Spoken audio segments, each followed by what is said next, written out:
আসসালামু আলাইকুম রহমতুল্লাহ। আরও একটা ভিডিও নিয়ে আপনাদের সামনে আসলাম যে একটা শেয়ারে প্রাণ ফিরে আসার যে একটা অবস্থা এটা তৈরি হয়েছে।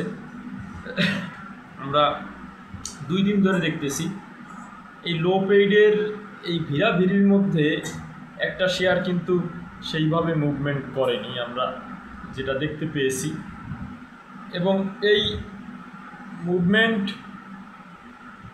না করার পেছনে কয়েকটি কারণ থাকতে পারে, যে নন ফান্ডামেন্টাল যে স্টকগুলা বা মিডল ক্লাস ফান্ডামেন্টাল স্টকগুলা এইগুলা আগে মুভমেন্ট করেছে আমরা দেখেছি, কিন্তু ফান্ডামেন্টাল লো পেইডগুলা কিন্তু এখনও সেইভাবে মুভমেন্ট করেনি। যেমন যদি ধরেন আপনি রেকিট বেনকিজার, এই জাতীয় শেয়ার, আরও ফান্ডামেন্টাল অনেক শেয়ার আছে, এফএক্স ফুটওয়্যার, এএমসিএল প্রাণ, এরা কিন্তু এখন পর্যন্ত সেইভাবে বড় ধরনের কোনো মুভমেন্টে যায়নি।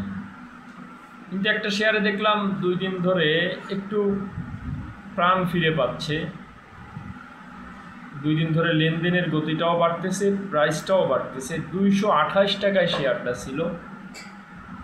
এবং এএমসিএল প্রাণ আমরা যেটা দেখেছি এটা বেড়ে গিয়েছে, এখন নেয়ার প্রশ্নই ওঠে না। এখন তো এই প্রাইজে নেওয়ার প্রশ্নই ওঠে না। এটা সর্বোচ্চ আপনার 25-26-এর দিকে এই শেয়ারটা এন্ট্রি দেওয়া যায়, বরঞ্চ এখন প্রফিট থাকলে বিক্রি করতে হয়। কিন্তু ওভারঅল কিন্তু এই শেয়ারটা খুব বেশি বাড়েনি। আমরা যেটা দেখেছি 195 টাকা পর্যন্ত উঠে 228 টাকায় অবস্থান করতেছিল। সেখান থেকে লেনদেনের কিছুটা গতি বৃদ্ধির সঙ্গে সঙ্গে প্রাইসটাও বৃদ্ধি পেয়েছে। এবং আমরা অ্যাটলিস্ট গত কার্যদিবসে দেখলাম 138 টাকায়, 128 থেকে 38 টাকায় ক্লোজ হয়েছে।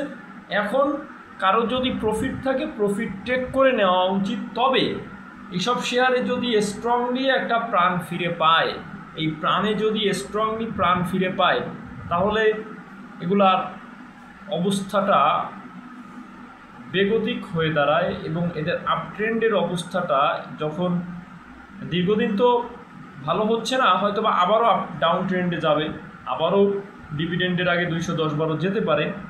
কিন্তু যদি এটা সামনে মুভমেন্ট শুরু করে, তখন কিন্তু মানে আনএক্সপেক্টেড একটা মুভমেন্ট আসা উচিত। লম্বা সময় জায়গায় বসে আছে, কনফার্মলি এইখানে আসবে। তবে 200-র আশেপাশে 210-15 এইখানে কেনার জন্য ওয়েট করতে হবে। আসসালামু আলাইকুম।